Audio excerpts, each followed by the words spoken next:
mentioned, my name is Gene. All this stuff is in these places, and this is called Picasso's terminal. So, and this is really, I know there's been already a lot of machine learning discussed here. I looked at the schedule, and there's at least 3 sessions with TensorFlow and Keras have been brought up and discussed here. And I guess this talk is going to be a little offbeat for me because I usually talk a lot to artists and designers, and not in usually any sort of like proper Python conference. And this is going to be all about how you can sort of make the most financially suboptimal use of your machine learning skills, if you're so inclined. And I'll kind of start by telling you a little bit about myself and how I was once a once promising data scientist, now turned into sort of struggling to make ends meet with these kinds of skills. It's kind of a joke, but not really. So I started out in this field called music information retrieval. How many people are familiar with MIR? Okay, good number. This is the application of machine learning to audio. So if you've ever listened to like Spotify and you've gotten music recommendations, a lot of this is actually now driven by music information retrieval, which is taking audio content and then trying to learn to infer various sort of metadata about it, like what genre it belongs to, or sort of musicological information. And this is what I was doing about maybe 8 to 9 years ago. And at the time, machine learning was totally different. As we all know, there's been a lot of progress in a few things that I'll talk about. This was mostly an audio-dominated field. Like most of my skills were in audio signal processing, and machine learning was actually kind of a small part of it for reasons that I'll kind of just get into. At the same time, I have something of a predilection for more artistic projects. So I was working a lot with a friend of mine named Jeff Snyder on building machine learning controlled musical instruments. He is a designer of electronic instruments that look like this. So this is called a burl. It's an electronic wind instrument. And what we did was we developed an interface that would let you train it to respond to the various inputs you give it. So it has a bunch of capacitive touch sensors and a breath pressure and embouchure sensor to sense the pressure, to sense the shape of your mouth on it. And what you could do is then train a physical model to convert the input sensors that are on the instrument into the synthesis parameters that are making the sound. And this kind of inverts the traditional notion of a musical instrument. We think of it usually as something that you have to learn how to play. And that's a big barrier to being creative and expressive with musical instruments. You have to learn actually how to physically maneuver them. But this kind of makes that backwards. It makes it so that the instrument learns how you want it to be played, which really, we think, kind of greatly enables people to kind of become much more creative with instruments very quickly. Now, at the same time, I've also had sort of a dual practice as what we call like a creative coder or a new media artist. I'm really interested in creating interactive installations like the kind that you see here. These are videos from a toolkit called Connect Projector Toolkit, which I developed to facilitate the calibration of Kinects, the depth cameras made by Microsoft and others, to projectors so that you could do sort of like body reactive projection mapping and work with dancers and theater people and things like that. This is kind of at a time where I was thinking like, well, I really want to get off the computer screen and kind of work with people in live action. And that kind of spurred the development of this. And for me, these were always 2 very, very separate fields, kind of 2 separate sides of me. I was doing a lot of machine learning, and even the stuff that was connected with music, it still felt much more academic and niche than compared to the media arts practice, which is probably still very, very distant from the kind of interests that are found here. But this kind of all started to change about 2 years ago when we started to see neural networks and different machine learning algorithms creating really interesting and compelling visual art. Maybe some of you already recognize some of these because a lot of them made, certainly even with respect to the kind of press that we see with machine learning nowadays, they made a lot of waves online. So like, how many people here saw Deep Dream? I'm going to talk about Deep Dream in a minute. At least half of you, which is impressive. And then these are some of the, I'm going to talk about each of these in order. So if any of these images appeal to you, you'll hear a lot more about how they're made. But for me, this was kind of a big moment because it was the first time that I saw people that I associated with in the media arts world taking an interest in machine learning, which had up to then been a very a very like academic topic, right? And the kind that's reserved to conferences like this, not so much to the art world. And so I began to kind of double down my focus on this area to try to kind of do a little bit more work at that intersection. I'm not going to belabor like the explanation of machine learning because all of you have probably been beaten over the head with it all weekend. But of course, like most machine learning can fall under this category, right? You're trying to learn, you're trying to approximate some unknown function, right? And you can use a data set combined with a learning algorithm, like a stochastic gradient descent or something like that, or some flavor of it, to learn that function. But then, X and Y don't have to be, don't have to be just for solving problems like predicting how much it's going to rain or what the price of a stock is going to be the next day. X and Y can actually be images, and they can be doing interesting transformations of media in general to make very unexpected results. And I'm going to show you just a few of those. Of course, this has all been enabled by neural networks, which have had a big comeback. Neural networks, as you know, these were really, really exciting in like the 50s and 60s. And that was the golden age of AI, for people who are watching, or reading science fiction from, in those times, or watching the Jetsons as I did as a kid. Well, they were reruns by then, but that the 60s were this hyper-utopian sort of futuristic dreams that were kind of the result of a lot of hype that came about in the late 50s and early 60s about neural networks. And the assumption was that as we scale these things up, they're going to solve intelligence, basically. And we know that didn't happen. There was a big crash over the next couple of decades, and it's only really reemerged actually just in the last almost 5 years or so. And that's been enabled by a lot of the, everyone's been hearing about deep learning. I'm going to get into that in just a second. And this has, and I'm going to kind of try to build up to why this has affected visual art in such a big way. And the reason has a lot to do with computer vision, which is a topic that's been very close to my heart for a long time because computer vision is at the heart of interactive installations. You make cameras that look at people and then do interesting things with the images, or make generative art based on camera feeds. And computer vision was this field that up until, again, like 5 years ago, would have looked more like this. And this characterized computer vision as a machine learning, as a subject of machine learning, or as an objective of machine learning in the 90s and 2000s. You would have a pipeline that would normally look like this. You would have some input image, and then you would do some sort of what we might call handcrafted feature extraction, which means that you have this toolbox of features that are useful for computer vision. So like the ones you're looking at here are what are called hog features. Histograms of oriented gradients, which basically create a histogram of the dominant vectors that you find in the segmented image. And this is necessary because pixels are very meaningless information by themselves. You need to be able to create some sort of statistical representation of the data in order to do learning on top of it. And then you would plug those features into a learning algorithm. Now, the problem with this approach is that it was really time-consuming and expensive. So if you were a computer vision researcher, you would spend 90% of your time implementing lots of different features, trying to experiment with different features, seeing what would work best with one task, which may not be the same for another task. You might have to use totally different features.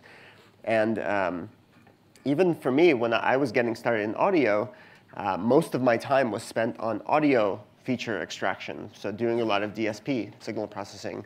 And then 10% of the time, you were really kind of experimenting with machine learning. And if anyone was programming at this time, you would know that all of this stuff was just all over the place. Some of it was in MATLAB, and some of it was in C, and then some of it was in Fortran, and God knows where. It would be like all over the place, and there would just be a ton of engineering involved in maintaining all of these libraries, and then plugging them into whatever classifier that you were going to use for your task.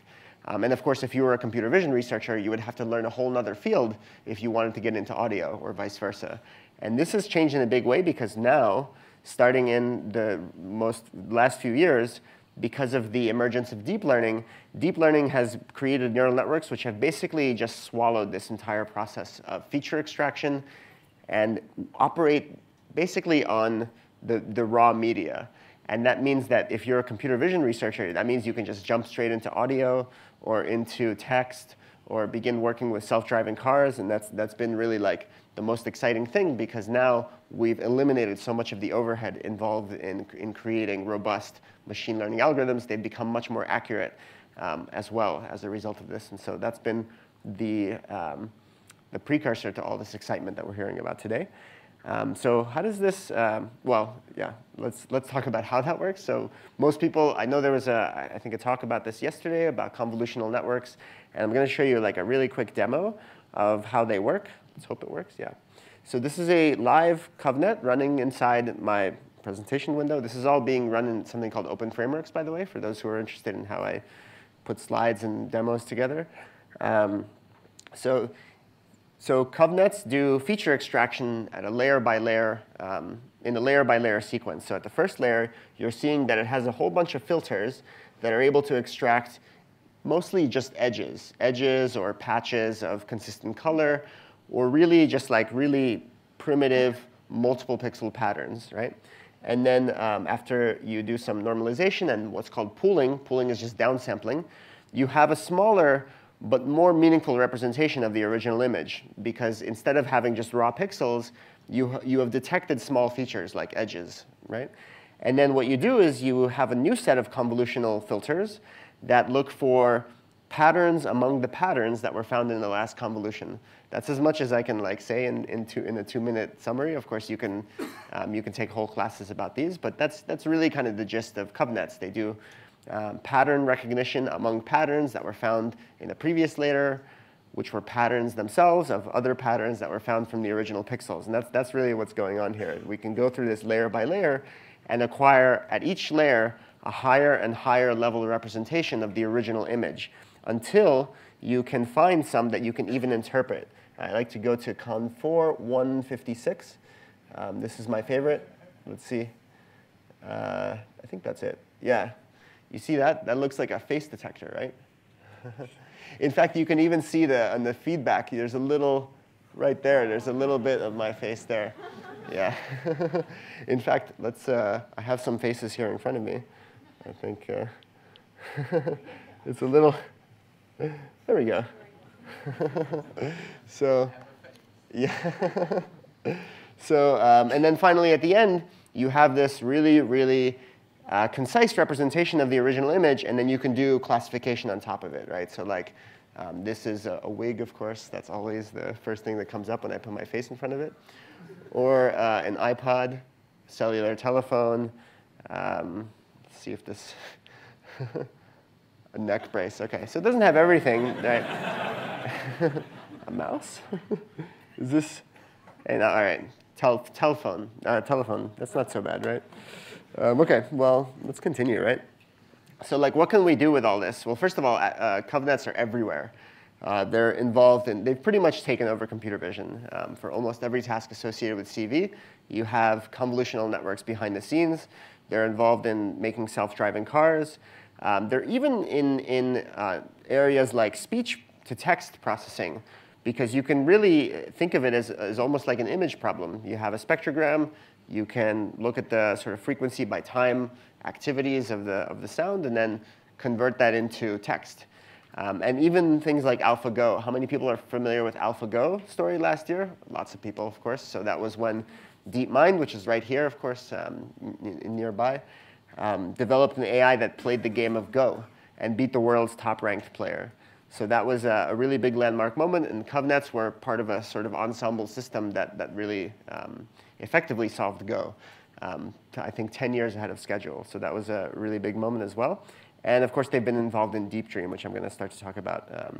I also want to mention really quickly, like a lot of the really, for me, the most inspiring thing to have seen develop in the last 5 years is a big community that's developed around machine learning. When I was getting started, I never went to grad school, so I worked immediately as a research assistant for a small company. And at that time, it felt very hard to like really develop your skills because it was really esoteric. If you weren't part of a grad school institution or a research lab, a lot of this stuff wasn't just online.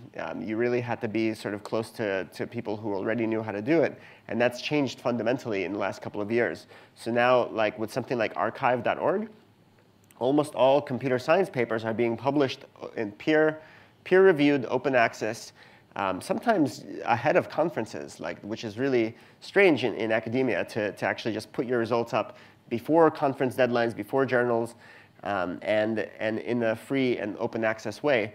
And so this has made it really easy for people outside of these kind of research circles to keep up with the research.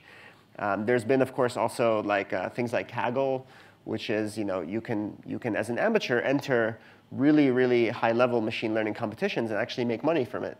And then, of course, there's also lots of discussion on, there's a very active machine learning channel on Reddit. There's a lot of the researchers are on Twitter and constantly kind of exchanging recommendations of papers and discussing the latest research of the day. And then the biggest thing really has been the emergence of these high-level, mostly Python-based, which I'm going to talk about, deep learning frameworks like TensorFlow, and even libraries on top of TensorFlow, which make the training and creation of neural networks really, really short, easy-to-read programs. So things like Keras has really made, I'm going to show Keras in just a moment, but has made, and I know there was 2 sessions about Keras yesterday, so you guys have seen just how easy it has become to actually train your own neural networks. This is a much more recent thing. Maybe some of you have heard about PyTorch, which is a Python-based version of Torch, which was a sort of competing framework to TensorFlow, which does very effective and much more sort of dynamic and flexible framework for machine learning, for deep learning, called Torch, which was previously you can only interact with through Lua, which is a programming language. I don't know how many of you know it. I don't. So it's been really nice to kind of see a lot of this stuff has been converging on Python, which is the sort of preferred language of data scientists these days. So as I said, Keras makes it really easy to train deep neural networks. And what you're looking at is a 31-line piece of code, most of which is just creating the architecture of the network that it solves MNIST. So MNIST is a handwritten digits data set. It's kind of the hello world of most machine learning. And this, if you run this inside, you can run this on any laptop these days. It will give you a 99% accuracy in MNIST digit recognition, which would have been the world's record up until as recently as, I think, 2005, something around then. It's a 31-line program, which gives you the state of the art from 2005. Obviously, a lot has happened since 2005, but it's really worth noting what a difference this is between now and when this would have been a who knows how many line program written in, who even knows? I don't know. I wasn't around to notice it, so Lisp or Fortran or something. OK, so let's talk more about art. That's kind of what everyone's here for. So how many of you saw this image in 2015? Anybody see this? This is kind of this was the original Deep Dream. So this was posted to the machine learning subreddit, the channel of Reddit for machine learning. And it was posted by an anonymous poster who wrote, "Image generated by a convolutional neural network." And it's this weird-looking slug squirrel thing, right? And immediately Reddit erupted in furor, where could this image have been? Where could this image have come from? And people had seen this kind of stuff in the research. So people had been working on sort of visualizing class visualization with convolutional networks by changing the pixels so as to maximize activations within a neural network. But no one had ever seen something like this, right? And then a few days later, Google, a team of researchers at Google had introduced what they call Deep Dream. And what Deep Dream was building on some research, as I mentioned, from the previous year, where they had, where people had been working on, one of the common complaints with these CovNets is that you don't really know what's going on inside of them. And so one way of kind of mitigating that is to develop algorithms which will synthesize images which activate certain neurons. So if you want to know what a particular region of the network is looking for, you can actually synthesize an image which will maximally activate that part of the network. And that was that was the basis of what Deep Dream came from. But what Deep Dream was kind of one step further, and a very clever one, actually. I think we can all agree. What it did was, instead of just synthesizing images from scratch, it would start with a real image, let's say this photograph from a savanna somewhere, and it would pass it through a neural network, a CovNet, and observe all the activations, and then change the pixels, adjust them slightly, ever so slightly, iteratively, so as to make the network see more of the things that it thinks it sees, right? So if the network is detecting weird camels or pig snails or what they call admiral dogs, the network would actually basically hallucinate, properly hallucinate. I think we've earned the right to use that, I think, for this technique, because even if it sees just a little of that, it would adjust the pixels and just make it see more of that. It would amplify its hallucinations and create all sorts of really interesting kind of art stuff. So I'm going to show you some of the things that came out of that. So Google released again, this is July 2015, they released a Python notebook written in using TensorFlow. Was using Caffe, actually. This was before TensorFlow had been released. So Caffe is a deep learning framework that's really popular especially with computer vision researchers. That was developed at Berkeley. And they released the Caffe notebook that you can still use to this day, which would guide you through the process of making your own dreams.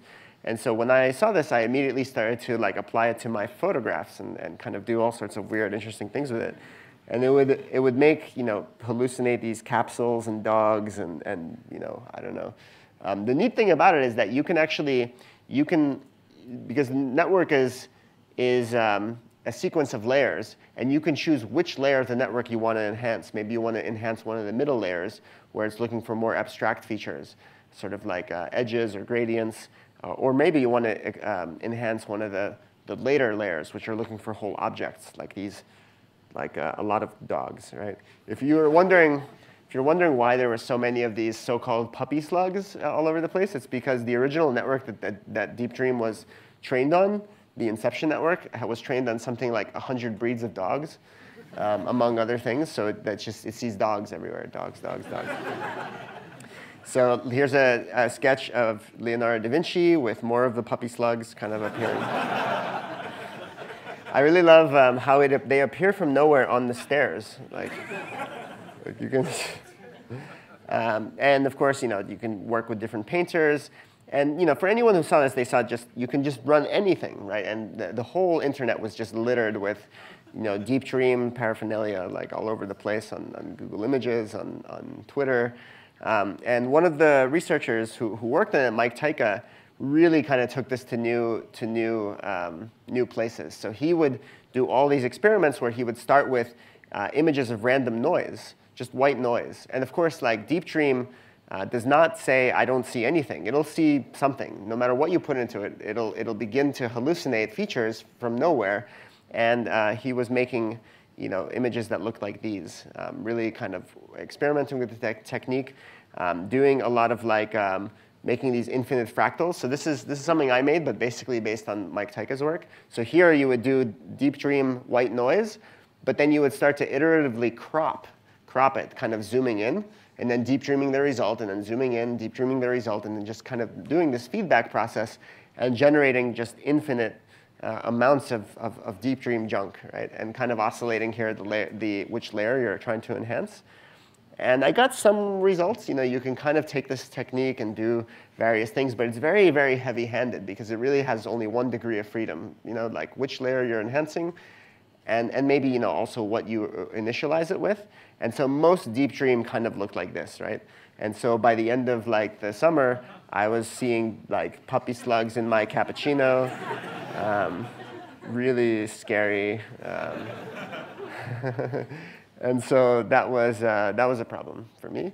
But luckily, at the same, roughly around the same time, about a month later, style transfer emerged, which is another technique that received, I think, almost as much attention as Deep Dream. And what style transfer was a technique which regenerates an image in the style of another image. So here's the Mona Lisa in the form of Picasso, Van Gogh, and Monet.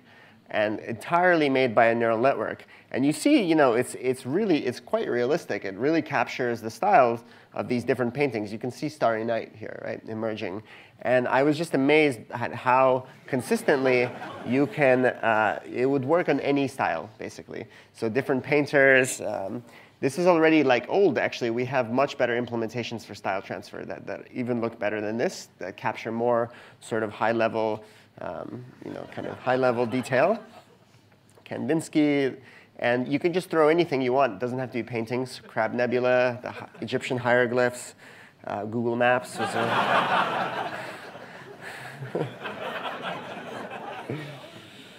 You can do video with it. And the first time I tried doing video with it, it had just come out. And so the only thing you could really do was style transfer each frame individually and then just make a video out of it.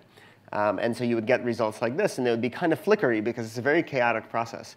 But then what would happen is, a few months later, people were like, OK, well, let's try to do this with video from the outset. And this is some software made by these guys, Reuter et al., his team, in late 2016, which generates the whole video at the same time, all of the frames. And all it does is, instead of just trying to optimize the style and content reconstruction, it also adds this optical flow loss term. So it's trying to minimize the amount of deviations frame to frame in the optical flow, which is a computer vision technique.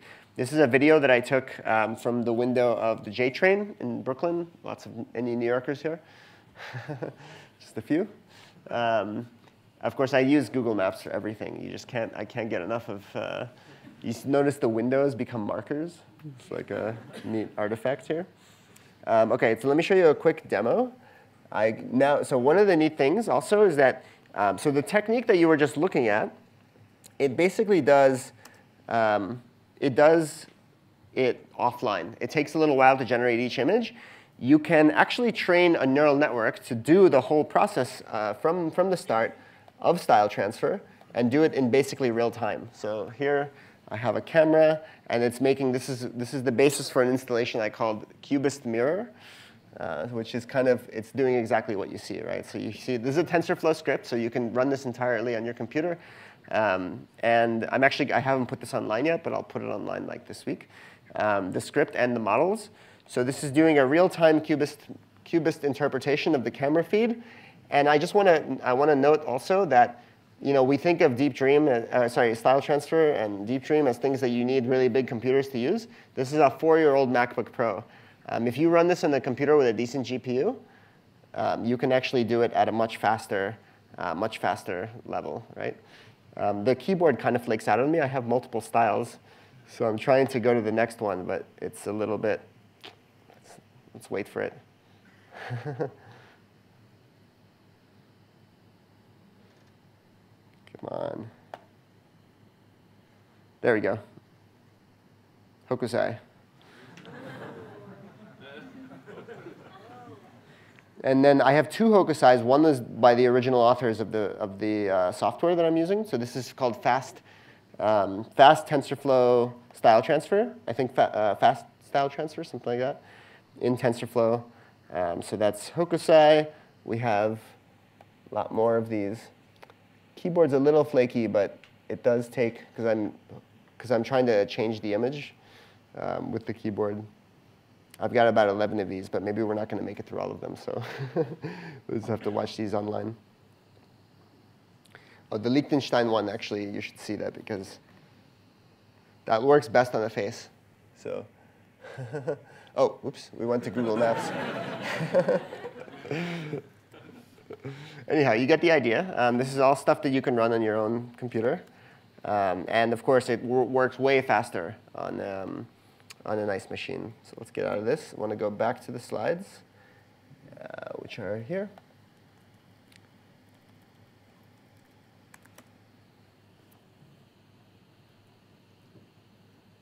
OK. So I want to talk about deep generator networks. This was another technique that was popularized or actually developed a couple months ago by these guys who do a lot of work in visualizing neural networks. And this is really making almost photorealistic. I mean, if you look at these table lamps, cell phones, aircraft carriers, French loaves, these are all images of actual objects that are hallucinated by neural networks. And the amount of progress that has been observed in the last year is just staggering, because if you think about it, these images are, let's say, 200 by 200 pixels.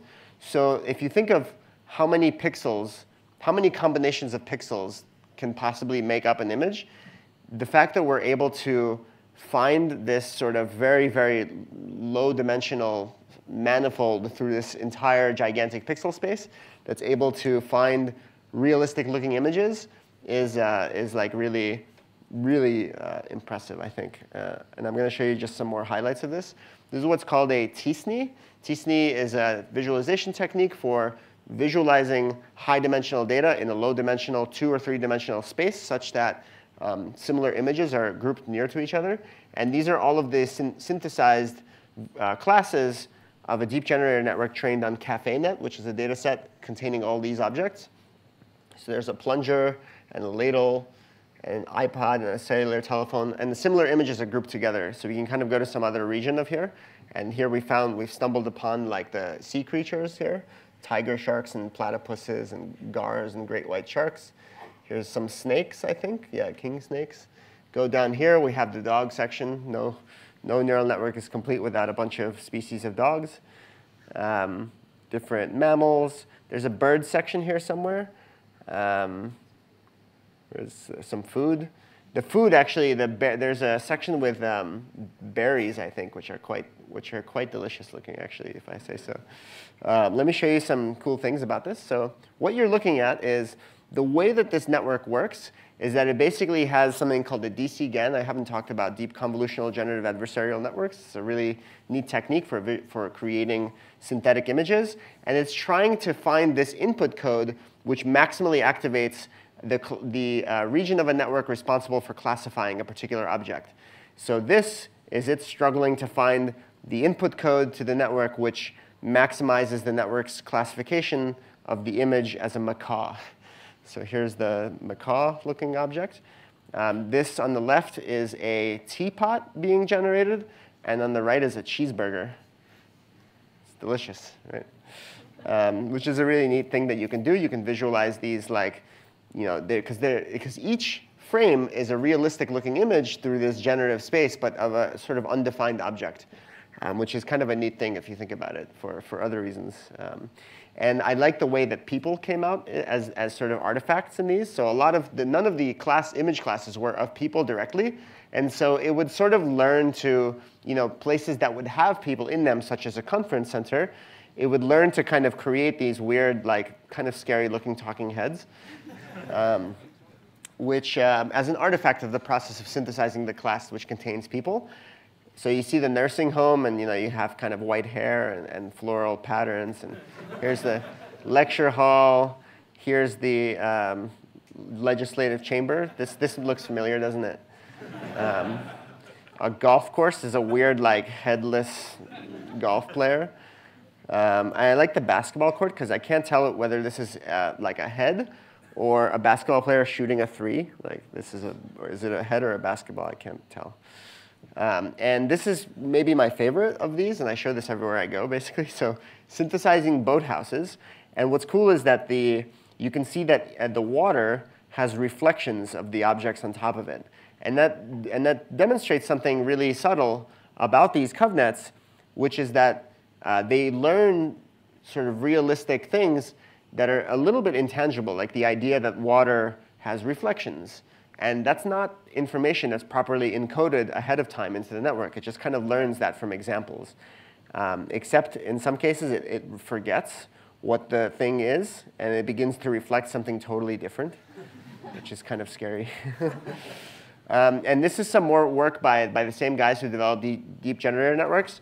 And this is now, they're able to this is something that's really emerging, I think. You'll see a lot more of this in the next year. So these are images that are generated not just from these activation codes, but are actually generated from captions. So you write, OK, I want a red car parked on the side of the road. And here's your red car parked on the side of the road. And it's a little gnarly looking, but in a lot of cases, we're entering this period where very soon we might be able to generate images from what we say. We say, OK, I want a red car parked on the side of the road. You can think of all sorts of applications for that. And of course, the reverse is true as well. So a lot of these systems are very sort of multimodal. You go text to image, or image to text, or image to audio, audio to image, and so on. And there's kind of just a ton of research being in this direction. So let me show you one of my favorite things. This is the sort of Swiss Army knife of convolutional neural network inspired art. So this is called Pix to Pix. How many people saw Pix to Pix? How many people saw Sketch to Cat? That was the thing that I think made the most waves. So that was the thing online where you draw a picture of a cat and it'll generate a cat. So that is based on some research made by Philip Isola et al. Just a bit late last year, where they demonstrated a generic image-to-image translation neural network. And at first, it was written in Torch, so it was in Lua. Now there's a TensorFlow version, so it's in Python, something I've been using a lot.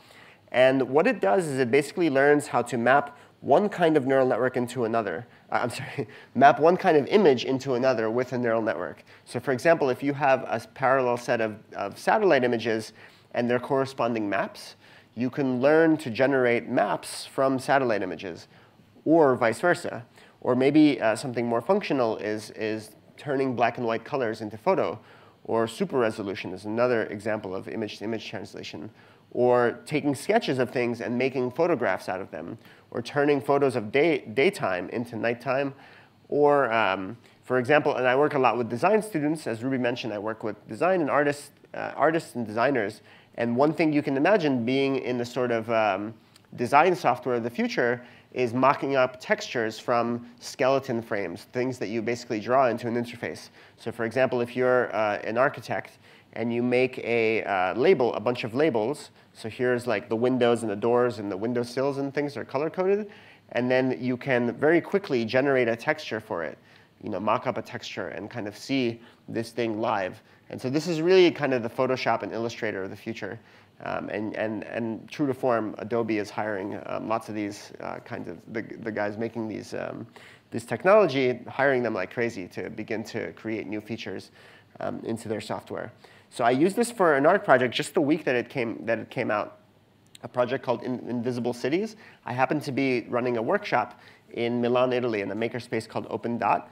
And we came up with this idea to download map tiles from Mapbox, the open source street maps provider, open source, basically like open source version of Google Maps. So you can get map tiles that are color-coded according to infrastructure, roads, and water, and so on, and then the corresponding satellite imagery.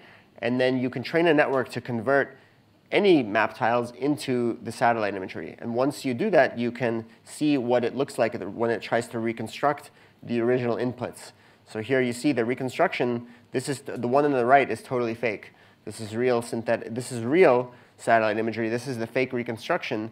And it's kind of weird looking, right? It's not exactly, it doesn't look quite realistic, but it is a pretty decent reconstruction, almost like an impressionistic version of Venice. And I like how it even hallucinates its own boats here in the middle of nowhere. And, but the brilliant idea is, and this wasn't even my idea. I don't even remember whose. It's one of my students. The idea was to basically take map tiles from one city and run them through the generative model of another city and do a sort of city style transfer. So this is Los Angeles in the style of Venice, or Milan in the style of Venice here on the right. So just superimposing the textural style of one city onto the grid of another. So Milan in the style of Los Angeles and Venice. But then you can just start putting in anything you want, because the network has learned how to take whatever map tiles you give it. If you've color-coded water and roads and infrastructure and parks and things like that, with the actual satellite images, anything you give it, like a drawing, it will create these synthetic terrains. Very otherworldly, and so that's why we called it Invisible Cities, named after the book by Italo Calvino. I also made a drawing tool for this, and it was really, really kind of last second. I was at a hackathon, and this happened to be in South Korea, so I generated a model of generating maps of Seoul. And made an interface that would send it to the server, and then the server would restyle it and then send it back to you. And so if you saw Sketch to Cat, this is basically the same thing, except much better engineered. than anything I could have come up with. So yeah, you can have a lot of fun with this, as you can see. One of my students at a recent workshop made this with Pix2Pix. So here he's using Quartz Composer, Ildar Yakubov, using Quartz Composer to make like generative kind of rotating windows and doors and things like that, and then generating facades associated with them, and making really, really cool artifacts from that. Very similar is work by a Dutch artist named Jasper van Lonen, who synthesized street view cityscapes. And it's worth noting because people here, this is a Python conference, right? This is all like basically command line software written in Python. And all you need is a data set, a parallel data set of a few hundred examples to use Pix2Pix. So it's the kind of thing that if you have at least access to a decent GPU or an Amazon cloud or something like that, you can be doing things like this. They even provide data sets, so you can be started with it within like an hour. So really kind of a good excuse to throw away a Saturday afternoon. And I'm going to show you the most recent project that I did with it, and this is going to be the one that is probably maybe the most offensive. Because what I did was I took, and this was an idea from a friend of mine, also a really good neural network artist named Mario Klingemann, who first trained Pix2Pix to convert face tracker. So you can do really good face tracking using like something like dlib, which is a nice Python or C++ based library with Python bindings for face tracking and other computer vision tasks. And so here I downloaded just a video of Donald Trump speaking and extracted his face and made a data set of a few hundred samples of this, and then trained a neural network to convert a face tracker. They basically convert this into this, right? And so then you just put your own face in front of the face tracker and then begin to hallucinate images of. I should stop using that word too much. And I'm sorry if anyone's offended by the following video. Please do look away. It is the most horrible thing that you've seen today.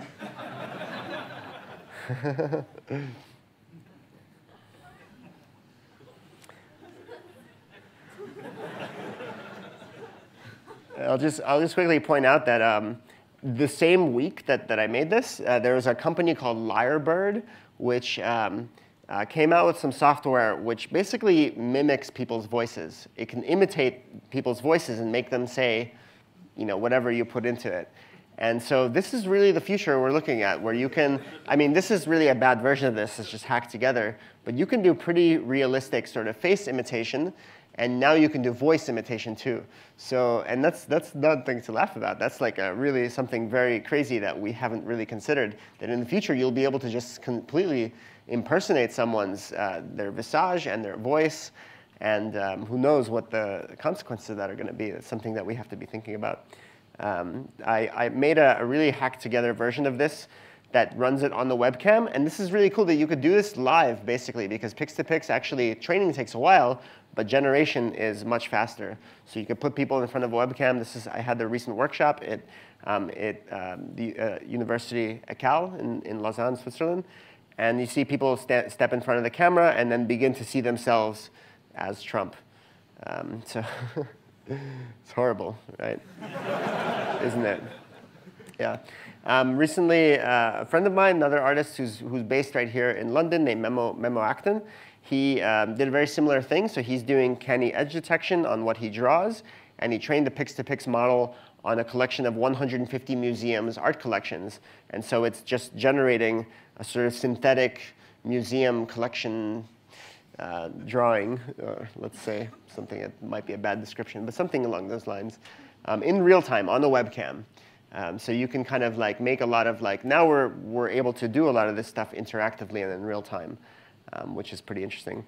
I'll really quickly say some recent research, which is not necessarily much art has come out of this just yet, but you can imagine just how cool this is. So CycleGAN is this is just from a few weeks ago, I think. And it's basically the same as Pix2Pix, except it does not require paired examples. You can just train it on unpaired examples, and so it can do.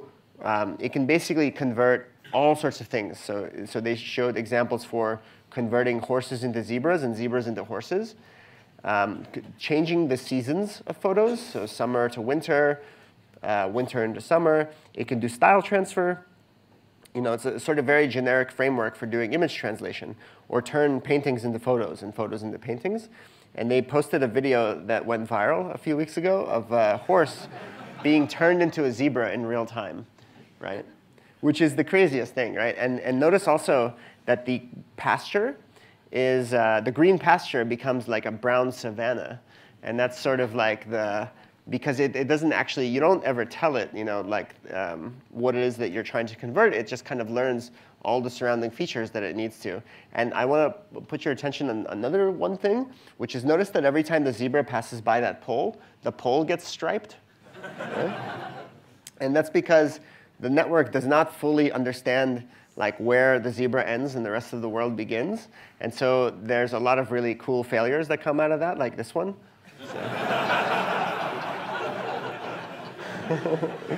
So this is, if it weren't enough, if that picture weren't hideous enough, now they've turned him into a Marvel Comics supervillain, something like that. Just having fun is a lot of things. I'm kind of running out of time, so I'm going to go really quickly through this. But you can do neural captioning of images. So here, this is a woman with a smile. You guys recognize her? So this is doing live captioning of the Atlas, the Atlas The Next Generation video. You guys see this work last year from Boston Dynamics, making these humanoid robots. So I mean, these things are really scary, but we can have a little bit of fun by captioning them. So this is a person on skis or something like that. A person on skis, 2 people on skis. Of course, captioning deep dream. So that's the head of a dog, the head of a bird, and there's dogs in deep dream. I hadn't noticed. This is a video made by this guy on YouTube, Poof's Grocery Trip. And so this is just captioning mostly dogs, of course, as you can see. But if you look here closely, there's going to be my favorite is there it is right there, a school bus. It's like a bus. The bus is yellow, the magic school bus. So yeah, just having fun with these captioning systems. This is another demo that you can do basically live detection of objects. So here's persons, a lot of persons. A leader, did you notice? One of you is a leader, a deputy, traveler. Inhabitant is another one. It has this sort of hierarchical, it's a hierarchical classes. So if it isn't sure what it sees, if it isn't sure what kind of an animal it is, it'll be oh, it's a bovid or an ungulate. An ungulate, I think, has feet. I think something with feet. And if it's totally unsure, it just says vertebrate. This is a vertebrate. You can do this on your screen pixels. So I have software for doing this, not actually in Python. So I'm cheating a little bit, sorry. But you can do this. There is actually versions of this in Python as well. Just the one I'm using right here is not just in Python, it's in C.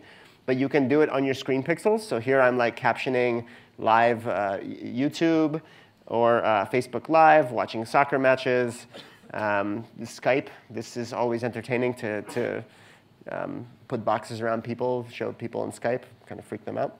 Well, I should save some time for Q&A, so I'm going to skip a few things. Wavenets are something that lots of people should really look up. This is audio generated by... I forgot to do forgot to turn on the audio anyway. Well, the point is wavenets, you can generate audio, which is really, really a neat thing.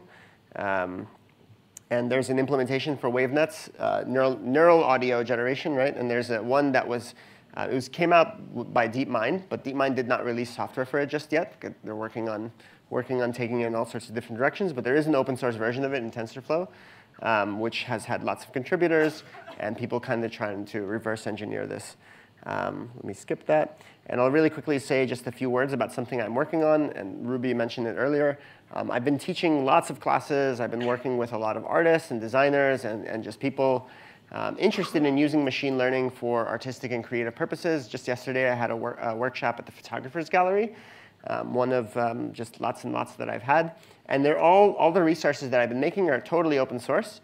Part of this website called mlforay.github.io, which is a website that has, the first thing you'll notice is that it's a book, in-progress book about machine learning for artists. So there's chapters about how neural networks work, kind of really starting from building blocks and building up people's understanding of them. It's being translated into multiple languages. It has demos written in JavaScript that you can kind of step through a neural network and really kind of go at your own pace to understand how these things work.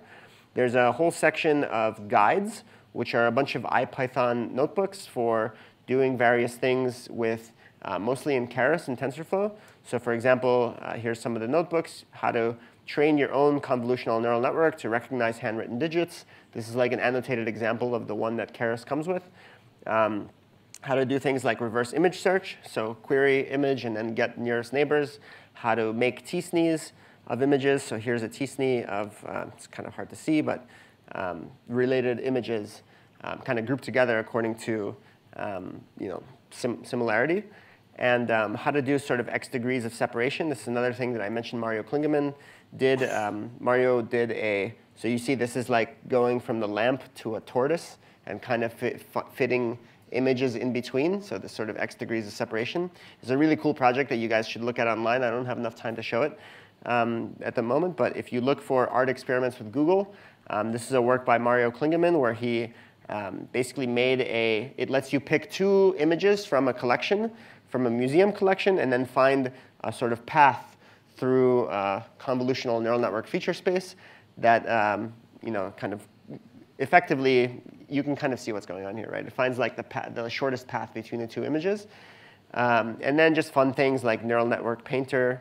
So you can make neural networks fit colors of images and then do sort of just fun interpolations. These are actually much simpler than they look. So there's a dog being converted by a neural network into a cat. There it is. So things of that sort. I've also taught many, many classes, and I've put some of them online. So these are all, like, if you're interested in the subject, you can go and download these from YouTube. They're annotated with sections and segmented and kind of demonstrating a lot of these concepts as applied to art and creativity. So that's ML4A, built, of course, on top of a huge collection of primary sources. I've been teaching a lot as well. And lastly, having workshops, as I mentioned before. So all of this stuff is online. You can find me on Twitter at Gene Kogan, and my website is genekogan.com. ML4A.github.io features basically everything that I showed today, and a lot more. It's kind of the tip of the iceberg, and also on Twitter. So if you're interested in this stuff, please do get in touch with me. I'm always interested in hearing more from people that are interested in applying machine learning skills to something they'll never make any money with. So please do talk to me about it. So thank you.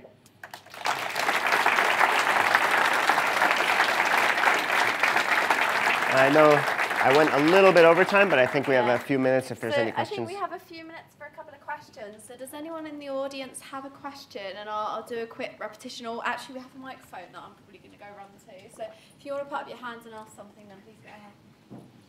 No questions so far?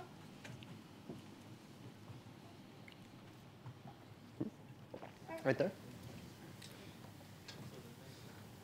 Was there one there? Yeah. Yep. Mm-hmm. See your microphone there? Thank you. Hi. Great talk. Awesome. Just wanted to ask, is there any scope for financial success in this field? Or are you really broke? Can you repeat that? Is there any scope for making money in this field? So, are you really broke? I should say I'm joking a little bit. I do make money. So like I've been teaching workshops, and that there is a path to making money with these. I mean, obviously, like I'm not like you'll make a lot more money if you apply your skills for financial services and things like that. It's not as fun though. That's what I think. But there is definitely an emerging ecosystem for making money with creative uses of machine learning. I mentioned companies like Adobe and other companies working with designers and artists to make software that lets you do sort of work with visual systems. So it's much smaller. There's no getting around that sort of tragic fact, but it's growing a lot.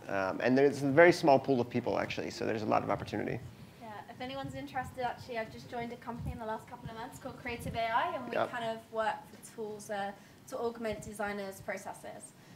We're currently hiring. We're hiring for the future, so you can come talk to me in case you're interested in that in terms of a role. Yeah, Ruby knows better than me. We'll be actually working a little bit with Creative AI later this week. Next week. Mm-hmm. I know next week over in Stockholm. Okay, is there any more questions? Whilst we got a few minutes? Yeah. Reportedly, Hollywood have already a lot of this technology that can create stars from years ago and save money on paying for stars. I'm sorry, what was that? So, who? Hollywood. Hollywood. Oh, Hollywood. Oh, I see. Yeah. Oh, right.